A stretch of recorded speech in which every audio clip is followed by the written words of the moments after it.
Welcome. This is Ralph Bivins with the Ralph Bivins Project, and we're here today to talk with Tim Drone, president of J. Patrick Homes, which does a lot of business here in the Houston area and has for quite some time.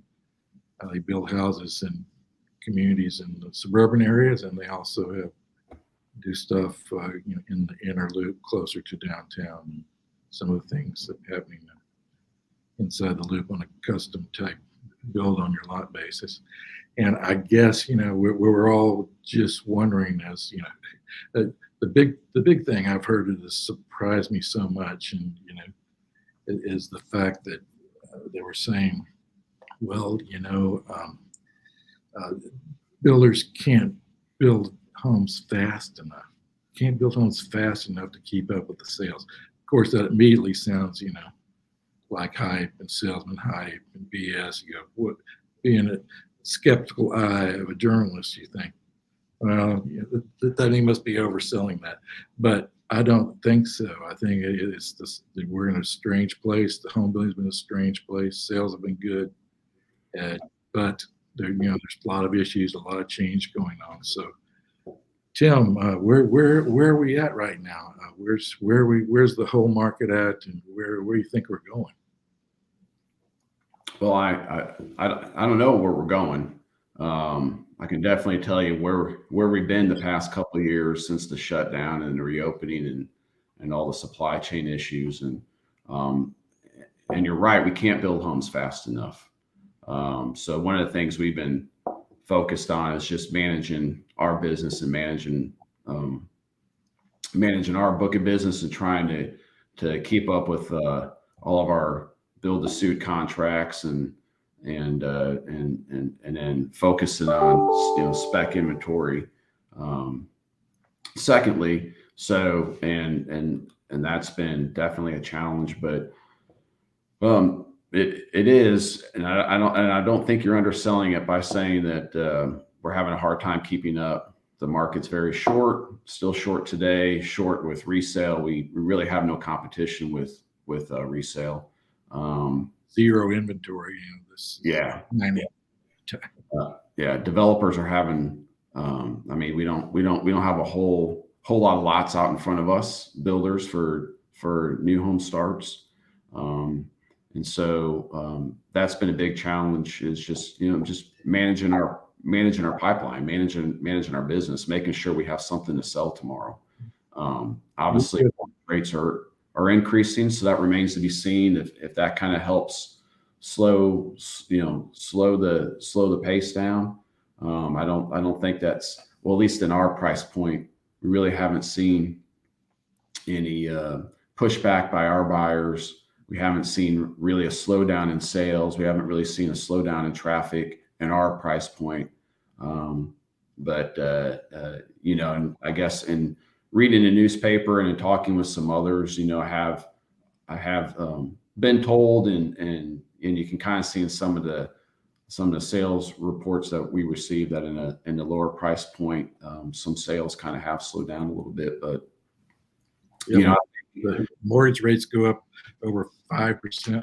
They're up 5.5% basically. Right. So that's Mm-hmm. pretty significant. When you were at 3 at the first of the year, rates have never gone up that fast. And that's scary. A little scary. It is scary, and but our saving grace in the new home market has been there's just no supply. So it's a supply issue.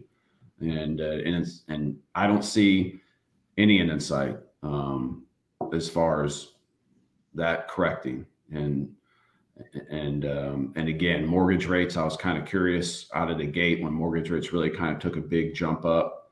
I was kind of curious to see how that would affect our sales and then sales globally. But all the other guys that I talked to in the industry and in business, really, they're expecting a sales slowdown, but I don't think really anyone's kind of seen that yet. So, your homes are basically in like 475 to a couple of million, right? Upscale type of product, not the starter homes. Right. I think every time the rates click up another eighth of a point, it knocks somebody out of the ability to qualify for the mortgage. And those guys will start hurting first, I guess. Yeah. Yeah. And I mean, even though we're in a higher price point, it's still all relative, right? Everyone's got a budget. And so, but we still haven't seen, people going through our design studio, people picking out options with our sales professionals in the field. We haven't really seen people pulling back yet on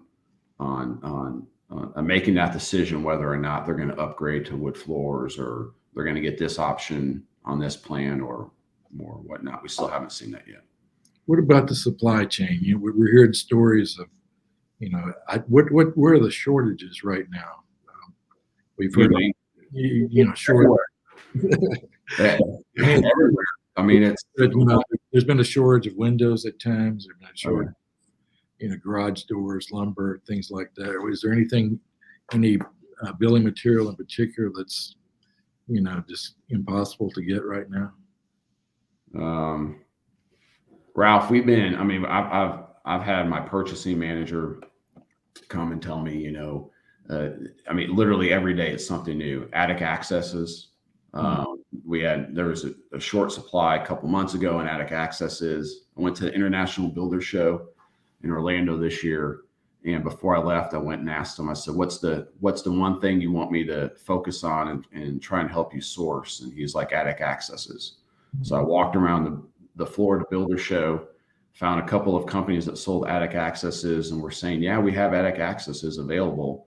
And I said, okay, well, called my purchasing manager, said, how many do you want me to secure for us?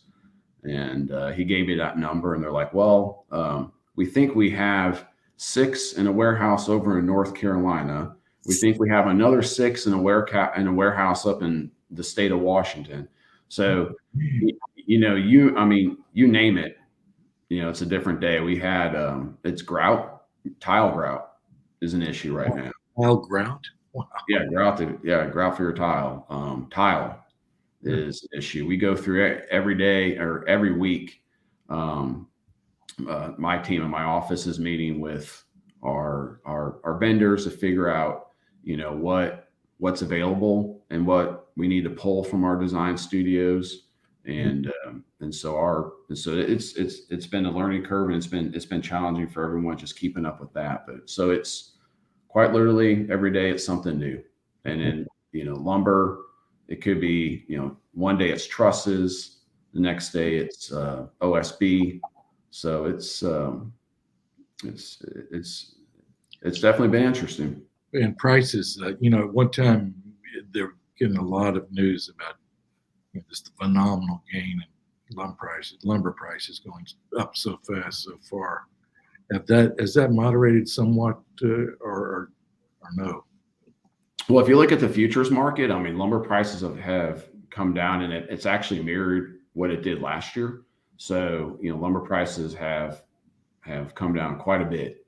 And so I think it was $1,200, 1,000 board feet. And then now today was like 570 or something. And that change has been, I think, within the past 60 days.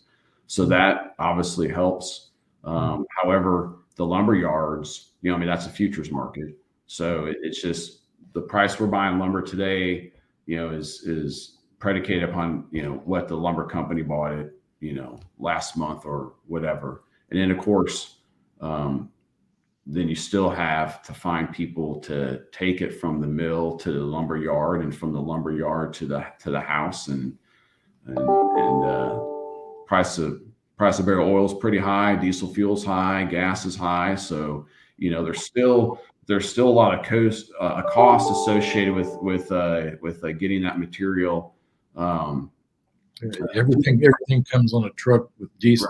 That's yeah, and so and drivers, so then you got to pay someone to show up to do it, and so yes, the futures market tells you one story about where lumber's headed, the price lumber's headed, but you still have to get it, you still have to source, you still have to deliver it, and so those are all that all adds to the price of a lumber package. But the good thing about lumber coming down is that we are starting to see a lot of other cost increase. Concrete's going up. Every day we get from a different supplier vendor, we're getting letters of fuel surcharges, and that's all real. Shingles, petroleum-based products are going up, and so any relief we can get, especially on the lumber side, is great, but that's going to be more than offset by costs we're seeing in the labor market and in other areas. So what that means to the end user, to the consumer, is hopefully we don't have to pass on those price increases. And we haven't had a price increase, at least in my company, we haven't had a price increase in about 60 days, which is actually nice, because for a while there it was kind of frustrating for everybody when it's like every couple of weeks a price increase. It frustrates the buyer, frustrates the sales team. It's just not a fun market to be in when you have to do What about the labor right now? What's you having any trouble finding tradesmen, carpenters, whatever, bricklayers? No, we really haven't. Most of our guys have been with us for 30 years, so they're loyal to us. We've been very loyal to them, and so I feel as if that loyalty that we've had, kind of the partnership that we've had with a lot of our major trades for the past 30 years is really paid off in this market. So by way of example, our tile guy, he only does tile for our houses. We have a couple of, we have our framers that have been framing our houses for 20, 30 years, and they now have their kids framing some of our homes. And then we have same thing with our bricklayers. So we feel very fortunate. We could certainly jump out there and that's one of the things, we can certainly jump out there and buy more lots but we're really kind of focused right now on just, like I said before, managing our pipeline and making sure that we can actually deliver on what we tell people we can do, which is, build them a house. And so we're really trying to making sure that we're not stretched too thin right now. And your supply of lots from the developers, some firms have not, they can't get enough lots. How are you dealing with that? Well, so we have good relationships with our developers. So area development, Johnson Development, master plan community developers like that, that we've been buying lots from a long time. Just continue to foster that relationship and do what we say we're going to do. And again, not jump out there and spread ourselves too thin. And so being able to deliver a high quality product, try to deliver as much value as we can to our buyers. Because relative to, I know for people relocating to Houston, especially from California, especially from the coastal areas, Houston's, still, and Texas is still a big value relative to a lot of the states and cities are moving from. But if you're a long-time Houstonian and you look at these houses, the price of these houses, you're kind of scratching your head and rolling your eyes. And so knowing that, our biggest challenge and what we really work on is, customer service. And then obviously, trying as much as we can deliver a value and through an experience, and still trying to deliver a good value to our buyers. And so, what about the the bill on your lot market where you're at, and you do a lot of things, and kind of near the medical center and around in there. What's that like right now? I mean, your lots are basically, and for the most part, would be what I call tear downs. Right. Old homes built in the 50s or something that Right. are worth more as a lot to build on new. Yeah. So that market is tied as well as the suburban master plan community market, in competing and trying to get lots. Oftentimes you have what you want to pay for a lot, I mean, you have, and you know what or you think you know what the market is in a particular subdivision, whether it's Garden Oaks or Grays Heights or Bel Air or Mireland or what have you. And then you go and you try and buy a lot, and then you have someone who, is potentially trying to hit a home run. So so trying to buy, when we build a showcase home, in those areas. So trying to find a lot and a lot priced so you can come to market with um, a relative value in a home. That's definitely been challenging. Because certainly there's lots of people out there right now trying to, not, trying to get what they can for, for their single, for their individual lots. And then the build on your lot market, as far as someone that owns a lot and comes to us, the biggest challenge there is educating them on what real costs are today. And so, and that's been challenging for our build on your lot sales specialist, is just, really kind of educating them up on the market is moving quickly. The quote that we gave you today for this home, is really only good for a short period of time. We need to kind of hurry up and go. So, speed's the name of the game on that end, so we can hurry up and issue our purchase orders and source all the materials or whatever. So it's because it's going to be higher than more. it is literally. And so it's been challenging, but a good opportunity, because for us, what we've been able to offer relative to our competition is, again, our trade base, is loyal to us. And so we can actually get material. We can actually get people to show up. We're building a house right now where, the guy across the street building the house is started probably 60 days before we did. And he is, we started 60 days before he started 60 days before we did. And, we're probably 60 days away from finishing our home now. And looking at his progress, he probably still has about another 4 or 5 months. And so, that's what we've been able to bring to the build on your lot market. You got some good subcontractors, and they stick. Is our steady trade base, the fact that we can actually get lumber, the fact that we actually have a window company or a lumber company that's actually willing to show up and drop stuff at our job site. So that's fantastic. What about are you planning on entering any new communities this year? Or I believe I read in your material, you're operating in 7 suburban communities, and have you looked at going into new places lately? So we have launched in existing communities. We've launched 2 new product lines. It's a 55-foot product line. And we call it our Nuvo Vista product line. It's Nuvo Vista.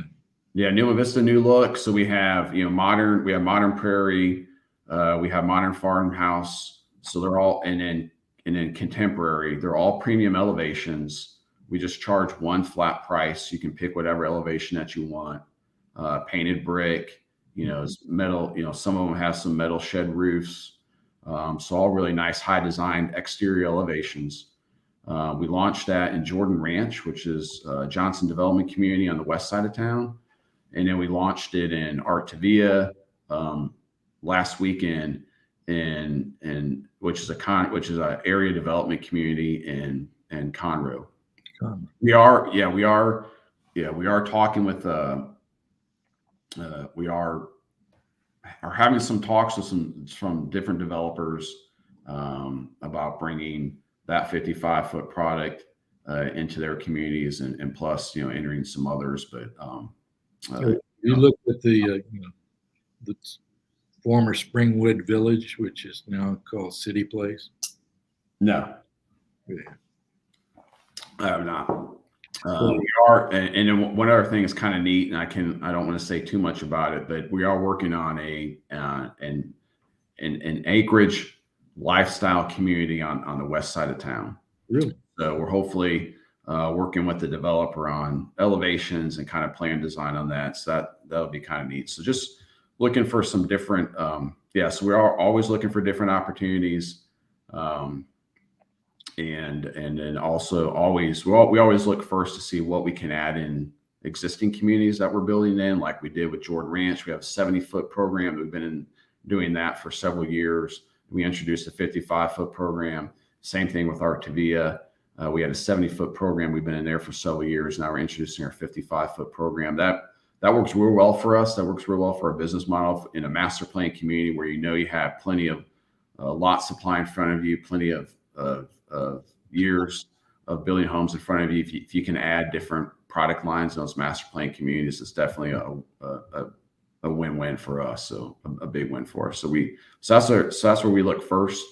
And then we're always looking to again where it makes sense for us and for our price point and for our product, and then also taking into consideration today's market. In terms of supply chain, and actually be able to, build homes, deliver homes, and find the labor to do it. So, we have a very kind of smart growth plan, if that makes sense, instead of just jumping up there and trying to buy whatever is available. So, what about Tim? I've heard a lot lately about townhomes. Builders starting to build, try to get their price points down and everything.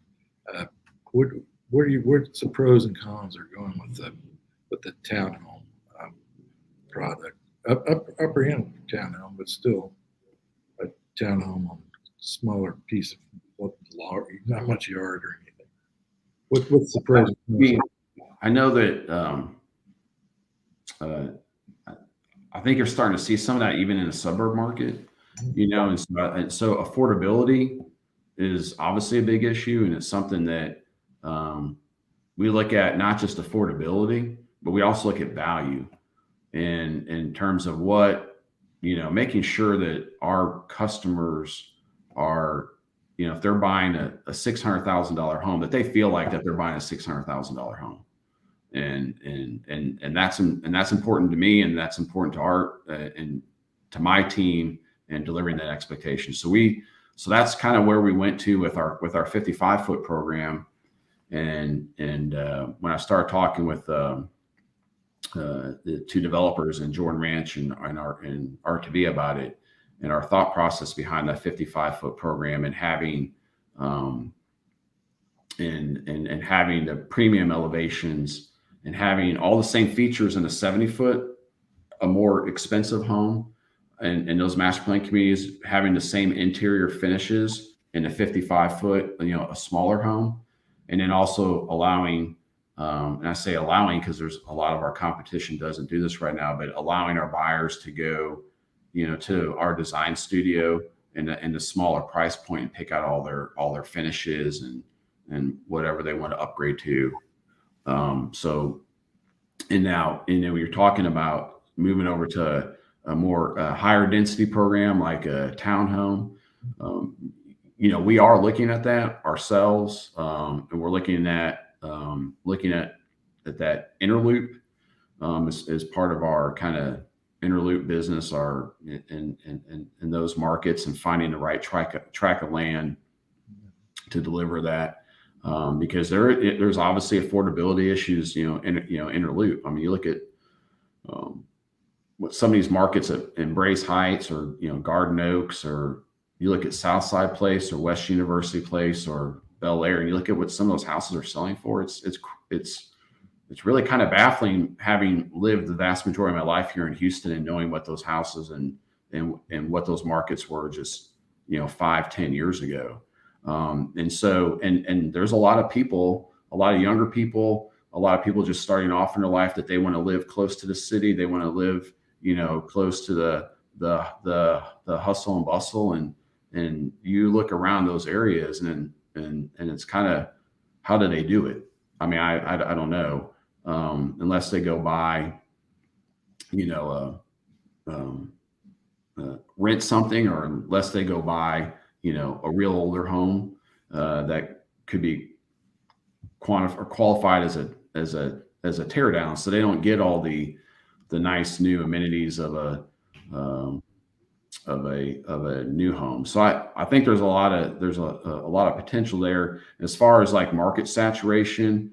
I don't know if that's what you were kind of headed to, as far as you see a bunch of people trying to deliver higher density product. I mean, that's why we're looking very closely and making sure that it's the right tract of land, and it's well located, and we can deliver a high quality product. But I think there's some validity in that, and that's why we're working with our architects right now and coming up with a product. But I think there are some pockets within Houston where you may start seeing some oversaturation of that. Hey, if it sells once, somebody's going to overbuild it. Oh yeah. They'll get yeah, it's going to happen. Yeah, it's going to, it's definitely going to happen. We'll definitely, I think we'll definitely over manufacture everything here in the next couple years. It's just, yeah. But I was listening to the, TriPoint do their annual presentation on what's going on. And, Joe Mandola over there was, he's got, I think they're, at least that company is, maybe in doubt, but they're experimenting with, duplexes and things of that nature, which, and trying to, maintain, they're not a low end builder, not a starter. They try to build a duplex that has, the high quality feel and, good materials, and make it feel right. And I think there's probably demand for that. And the prices of everything are going up, and there's a lot of people that are looking for a smaller place, or they don't meet the standard, demographics of the typical family, whatever right that is in 2022. But they're doing it. They're doing it, which kind of they have a nice name. I think they're calling it a 2-pack or something. They have a name for it, so they don't have to. But yeah, their elevations look decent. What they do. Yeah. No, there's a lot of smart guys, a lot of smart women in this industry, and so there's a lot of there's a lot. There are all sorts of really good ideas on how to solve this problem, and coming up with some different innovations, and there'll be some pretty interesting things. No doubt that some of these men and women will and companies will create and deliver, and because there's a need for more valuable product, for more affordable product, and then also delivering the value to the end user. So we're certainly in our shop, we're certainly trying to do that, and I can only imagine some of the larger, like you said, TriPoint, and some of the larger companies, they've got teams and teams of people just thinking about that stuff every day. So yeah. We shall see. Yeah. Well, anyway, I think who knows where we're going. I'd like to know, but you just the way inflation's going and prices are going and financing is, and then I have heard that there's some people believe, I don't know if it's really happening in Houston yet, but that just the inventory of stuff for sale is moderating a bit. Maybe there's going to be a little bit more in some markets around the country. there's a little bit more stuff for sale, and that's kind of ease the the supply demand quotient we're talking about that makes things escalate in value so fast. So Yeah. we'll see where that's going. I don't know. It's tough. It sure wasn't. It's unexpected, and at the builder show, I think February. I think it was February. Yeah, Yeah. they were not talking that. I don't think anybody expected it to move this quickly. It's certainly not on mortgage rates. We shall see. But Yeah, interesting time ahead. Interesting times ahead. I remember Dr. Doutzer from A or and not with A&M anymore, but previously with A&M, had was it a podcast or something around just before the opening up, and telling everybody get ready. This is going to be like 2 years worth of home sales crammed into like, I don't know what the time frame he gave them, but yeah, we definitely took off like a rocket ship. Nothing like I've ever experienced in my short home building career, and certainly it's challenging. It's fun. It can be very frustrating. Certainly when you're running a business, it's always great just to have steady Eddie. I mean, you're going to get this many sales a month, this many closings a month. You're going to build this many homes every year, kind of plug and play. That's certainly not the market we're in. We're in today. But who knows where we're headed? We definitely have a lot of headwinds. I just I'm always looking at future, just reading about all the developers buying new land, publicly traded builders buying new land, kind of what what future lots look like, and kind of when they're all going to get delivered, and of course, if they so in kind of figuring out where this market's where it's gonna head, and what the Fed's going to do with it, and where the Fed's going to take it, if we're going to have a soft landing, or if we're going to take a nosedive right into the land. So who knows? is there some point where we've gone from around 3% to about 5.5% right now? I think is there some point where the resistance is going to be just too great, that just those mortgage rates are too high and sales aren't? People are just going to say, no, I can't do it anymore. Certainly there is. I mean, I reading this morning about Horton and some of the some of the builders that supply first-time home buyers, and those guys are getting priced out of the market right now. We haven't seen it yet in the price point that we play in. Certainly on the upper end of our $1 million plus homes, some of our buyers in that price point could just switch to cash if they needed to, or wanted to, or they just close on it and say, I'm going to pay X number of dollars a month. I know that's fine. And when rates come back down, I'll just refinance at that point.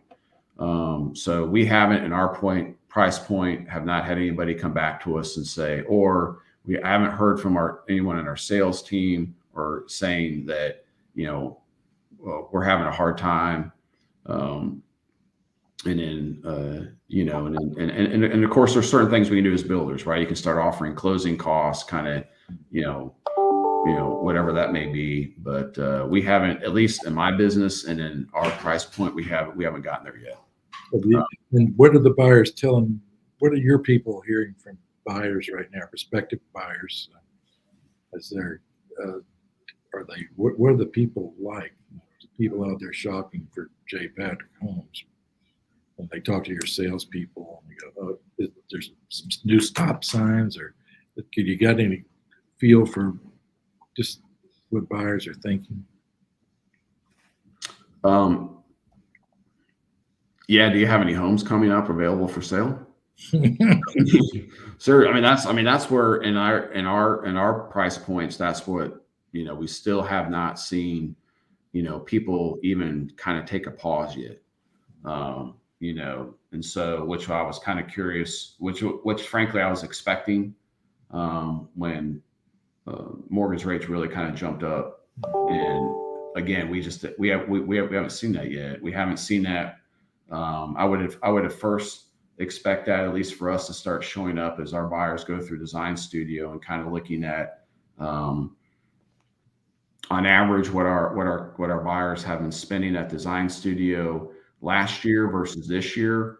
And there's no pullback there. So I haven't had anyone on my sales team. I haven't seen anything in the numbers, at least for us, to suggest that our buyers are pulling back.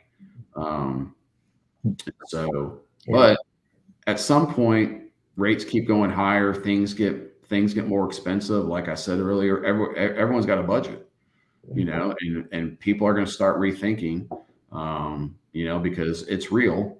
It's yesterday I filled up premiums, was it $5.30, I think, for me. So, all that stuff starts rolling up, right? Groceries are getting more expensive. Going out to restaurants are getting more expensive. So, people will eventually, are going to start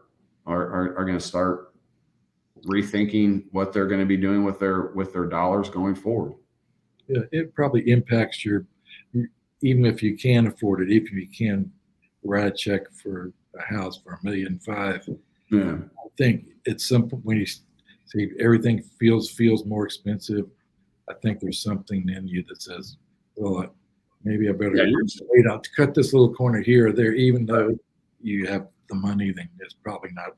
No, you'll start pulling back, and then pull back. Yeah, and then you'll start, but it all rolls uphill too, just like it all rolls downhill. And what I mean by that is like, our buyers, some of our buyers, they own gas stations, they own restaurants. Okay, so when their buyers start pulling back on their dollars being spent, and that's what I mean by it all rolls uphill, just like it all rolls downhill. So eventually that's going to happen, right? And so, so anecdotally, I was in a small town a couple days ago and stopped into a really good bakery and barbecue restaurant, and I struck up a conversation with the owner, and he was, grousing about, how much his egg yolks are costing and all this kind of stuff. And then visited with him for a while. And so he said, I started noticing 2 weeks ago that my fixed income buyers coming into my store, they're not spending as much at lunch, right? They're still spending money, just not what they were before. And so, and as I was driving back into Houston, I was thinking, that guy who owns that bakery / barbecue shop, he's my buyer, right? And so eventually enough of his buyers start pulling back on what they're spending at his shop, then, so it does affect everybody. Eventually it does, right? Rolls uphill like that. And that's inflation. So, and so hopefully we can solve that problem soon. Tim Drone, Yes, sir. Homes, thank you so much for talking with us today, and we'll come back to you and see how things are going. Yeah. Well, maybe this might turn out to be a great year. Who knows? Things it's so unpredictable. It's hard to tell what the future holds. But thanks for coming and thanks for being here. No problem, Ralph. Thanks for having me on today. All right, Tim. Appreciate you. See you. Bye-bye.